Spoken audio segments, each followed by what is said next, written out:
दोबारा ले आए और हम कहते हैं जनाब ये काम ही बड़ा गलत हुआ। और फिर सबसे बड़ी बात ये कि आज अल्लाह के फजल करम से दुनिया की कोई ताकत जो है वो पाकिस्तान की तरफ पहली आंख करके नहीं देख सकती। क्या वजह है उसका? सिर्फ ये वजह है कि पाकिस्तान आज न्यूक्लियर है। एटमी ताकत ना होता पाकिस्तान, लोग कहते हैं फलां ने शुरू किया, फलां ने धमाका किया, फलां ने शुरू किया।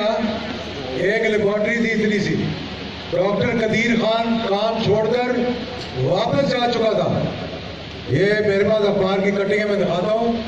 उसने मुझे कहा कि मैं जा रहा था वापस तो ज़िया-उल-हक शहीद ने मुझे बुलाया।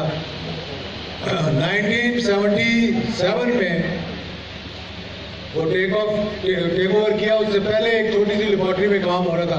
मैं नहीं कहता कि काम शुरू करना बुरी बात ही, एक डगर दिखा दी, एक रास्ता दिखा दिया, एक चीज बना दी, लेकिन अभी वो एक नुक्ता लगा हुआ है।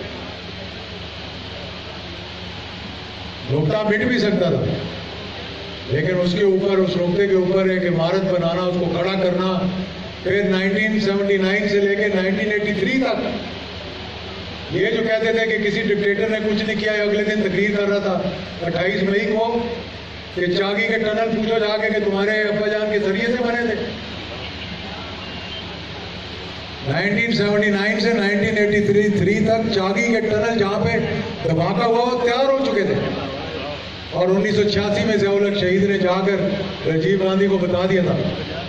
जब क्रिकेट डिप्लोमेसी में गए, आप लोगों को पता होगा बहुत से दोस्तों को,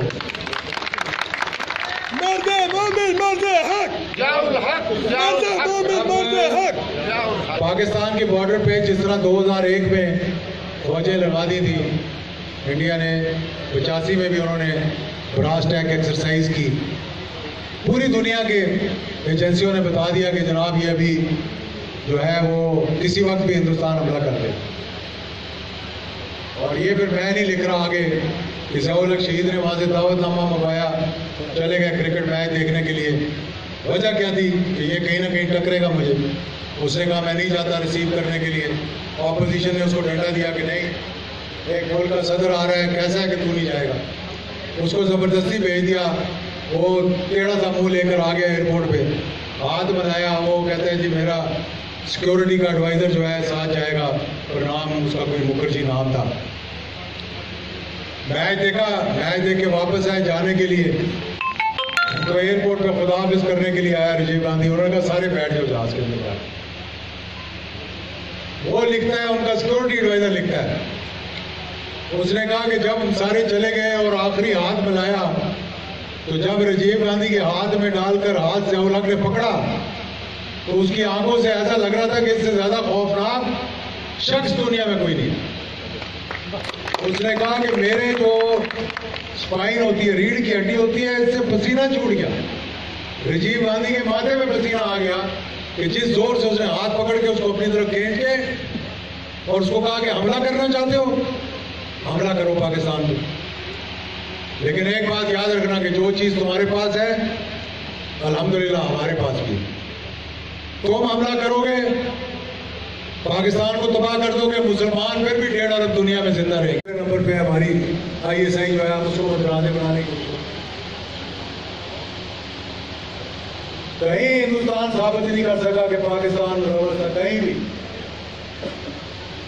चाहे वो समझौता एक्सप्रेस थी, चाहे वो इनकी पार्लियामेंट पे हमला था, चाहे वो उरी के अंदर हमला था कश्मीर के अंदर, और चाहे वो मुंबई में अटैक। उनके अपने मुसन्निफ तो जो उन्होंने लिखा कि जनाब इसमें पाकिस्तान मुलव्वस नहीं है, और हम लोग खड़े होकर कहें जनाब ये 150 बंदा मर गया, यहाँ से लोग चले गए। 4 किताबें हिंदुस्तान ने लिखी है, कर करे जिसको मार दिया गया था, बाद में उनकी इंटेलिजेंस का जो बंदा था, उन्होंने 4 किताबें लिख के कहा ये पाकिस्तान मुलव्वस नहीं। हम कह रहे नहीं है मुलव्वस। आप सही साहब पे इल्जाम लगाने शुरू कर रहे थे।